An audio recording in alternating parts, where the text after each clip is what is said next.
everyone, how are you all? Hope you all are fine and doing well. So, I welcome you all on my channel Focus Study. So, today I'll discuss English paper with you all. What I think is you all are unable to count all your marks, whatever you have done in MNS exam. So, basically, this English question will help you count your marks और थोड़े से आप sure हो जाओगे about your marks कि आप कितने में लाई कर रहे हो. तो hope this English paper will help you a lot. So let's start with the English section, then we will discuss. 1. Who enjoys pain by hurting himself? These are one word substitution questions, okay? One who enjoys pain by hurting himself is masochist, okay? So, the second question is place where government records are kept is called Archie. Okay. Absolute silence in church is called, आप लोग comment करके बता देना. Okay. सो synonyms में जो आए थे that was first was लेसिवियस. लेसिवियस का क्या होता है? लस्टफुल, मतलब लस्टफुल होना. ओके. फिर आया था एक इम्पेरेंट, डेलिब्रेट, एम्बीडेक्स्ट्रस. ओके. तो इस बार की जो इंग्लिश है लास्ट 5 ईयर से थोड़ी सी टफ आई है. तो जो मैं बोलती जा रही हूँ ना, नॉर्मलाइजेशन, तो normalisation will actually benefit you all जिनका एग्ज़ाम टफ था. ओके. ओके. नाउ स्पेलिंग्स आई थी किसकी? लेकई डेसिकल. ओके. कॉनाइज्योर, एनहिलेशन, रेनेज और कैप्रीसियस. मुझे जो क्वेश्चंस मिले हैं मैंने वो लिख दिए हैं. बाकी के अगर आपको याद है तो just comment it down. Okay. So that दूसरों को भी हेल्प हो जाए.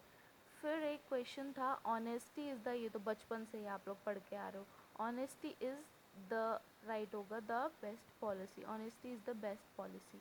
फिर एक क्वेश्चन था मैरी विद आएगा यहाँ पर, मैरी विद राज. फिर था स्पेलिंग्स आपको वो करनी थी कि इनमें से कौन सा सही है, कमांडर इन चीफ या कमांडर्स इन चीफ. तो इसमें से कमांडर इन चीफ सही होगा. Okay. Now flock of sheeps, ये सही नहीं होगा, सही होगा flock of sheep. Okay. So next is active passive. भी इस बार काफ़ी आए थे. ये जो पेपर है ना, ये मैं सेकेंड शिफ्ट का पेपर आपसे डिस्कस कर रही हूँ I guess. Okay. So they ran a race, इसको इसको कन्वर्ट करना था, मतलब इन सबको आपको एक्टिव पैसिव में कन्वर्ट करना था. She will sing, our forces have conquered the fort. Now antonyms कौन कौन से आए थे? Benevolent, indigent, forbidding. ओके. बच्चे ये वो क्वेश्चंस हैं जो मुझे मिले हैं या आप लोगों ने बताए हैं. ठीक है. अदरवाइज़ मुझे जितना मिला है मैंने उतना मैक्सिमम डालने की कोशिश की है. अगर आपको याद है तो आप कमेंट कर देना. ओके. अच्छा हाँ, वन मोर थिंग, आप लोग इंटरव्यू की वीडियोस के लिए बोल रहे हो राइट? तो मुझे ऐसा लगता है कि इंटरव्यू की वीडियोस रिज़ल्ट आने के बाद डालूँ या फिर अभी डाल दूँ. आप लोग मुझे बता दो कि जो इंटरव्यू के लिए जो थोड़ा बहुत डिटेल्स है या डॉक्यूमेंट्स का जो वीडियो है वो अभी डालूँ रिज़ल्ट से पहले या रिज़ल्ट आने के बाद डालूँ. What you all think? जैसा भी सोच रहे हो कमेंट करके बता दो.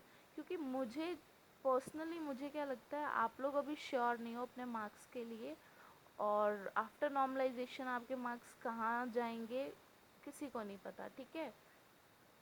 तो बता दो, अगर वीडियो चाहिए इंटरव्यू के लिए तो बता दो, और अगर वेट कर सकते हो तो भी बता दो. जैसा भी हो वैसा बता दो, मुझे कोई इश्यू नहीं है. ठीक है. बता देना मुझे. हाँ. और हाँ, एक और क्वेश्चन आया था आप लोग में से, कमेंट में से किसी का, कि अगर जैसे वो ये कह रही थी कि वो गर्ल ये कह रही थी कि आप एमएनएस ज्वाइन करने के बाद अगर नेक्स्ट ईयर उनका नीट में सिलेक्शन हो जाता है तो उन्हें बॉन्ड कितना पे करना पड़ेगा, ऐसा कोई क्वेश्चन था. See, once you are in MNS, आप एक बार ट्रेनिंग सेंटर में आ गए हो तो you will not be allowed to give any of the exam, आपको कोई छुट्टी कुछ नहीं मिलेगा, ओके। पूरे 1 ईयर में 40 डेज़ की हॉलीडे मिलती है आपको, ठीक है। और एग्ज़ाम नीट का देने के लिए तो आपको जाने ही नहीं दिया जाएगा, ठीक है, आपको अलाउ ही नहीं करेंगे नीट का एग्ज़ाम देने जाने के लिए, ठीक है। मतलब once you are in, you have to fully concentrate on M N S.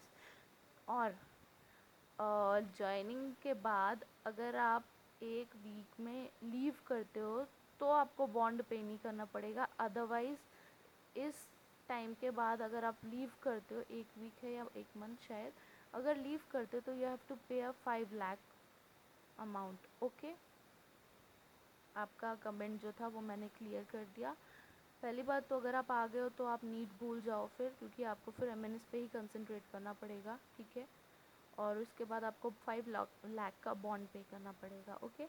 So girls, अपने फ्यूचर का आप लोग को ही सोचना है, जैसा भी हो देख लो, ठीक है। क्योंकि अगर आप एक बार अंदर आ जाते हो तो आर्मी भी आपको क्यों जाने देगी बताओ। वो आपके ऊपर इतना कंसंट्रेट कर रही है, आपको पढ़ा रही है, आपके ऊपर इतना ध्यान रख रही है, आपको सिक्योरिटी दे रही है, आपको एकोमोडेशन दे रही है रहने के लिए, फूड प्रोवाइड कर रही है, तो वो क्यों अलाउ करेगी आपको किसी और एग्ज़ाम के लिए जाने के लिए, खुद बताओ, है ना। तो आपको, ठीक है, फिर मैंने क्वेरी आपकी शायद कर दी है सॉल्व, देख लो, 5 लाख का बॉन्ड पे करना पड़ता है। और आपको एग्ज़ाम देने के लिए नहीं जाने दिया जाएगा, पहले बता रही हूँ, तो आना तो सोच समझ के आना, ठीक है। Now coming to idiom and phrases. To plough a field और टू पुल अ प्लाउ, ऐसे करके एक क्वेश्चन था, ठीक है। फिर born to pick on someone, मतलब इस बार के इडियम्स और फ्रेजेस भी काफ़ी टफ आए थे as compare to last years, okay.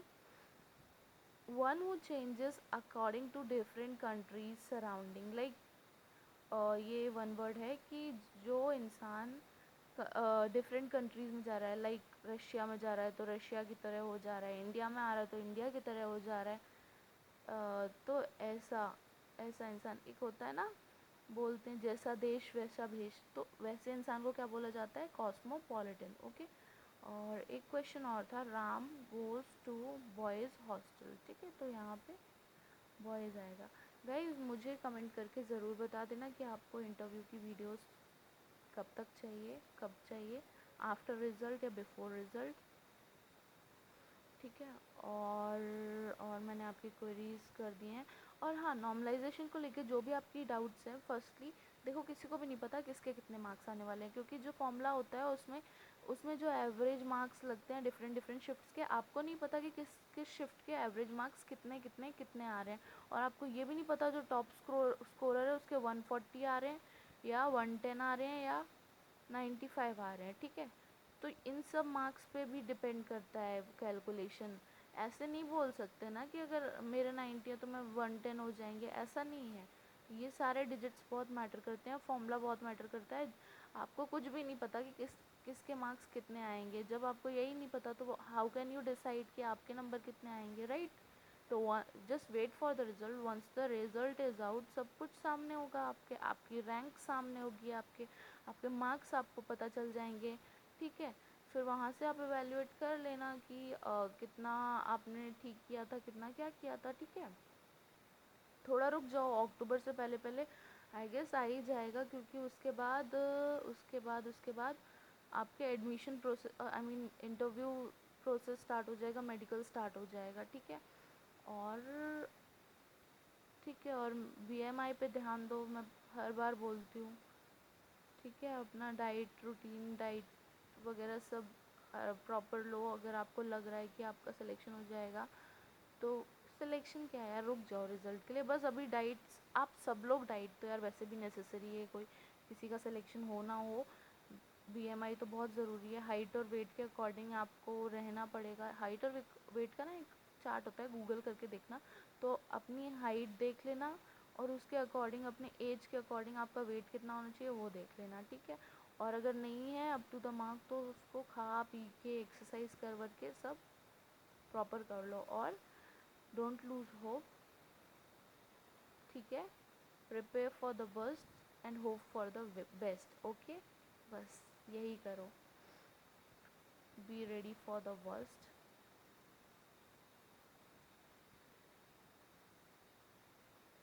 And hope for the best. ठीक, good luck guys. And please पढ़ाई बीच में मत छोड़ना, क्योंकि एक बार जो कंटिन्यूटी आप लूज़ कर देते हो पढ़ाई में, फिर वो पढ़ाई नहीं हो पाती है। ठीक है, पढ़ाई करो आराम से, घर पे रहो एंड बी सेफ। ठीक है, ओके, ठीक है। Now I am going. और जो नेक्स्ट वीडियो होगी, मैं सोच रही हूँ सारे क्वेश्चंस आपको कंप्लीट करके दे दूँ। बाकी आप मुझे बता दो मैं नेक्स्ट वीडियो किस पे बनाऊँ। Okay, so bye guys, take care and Jai Hind, bye.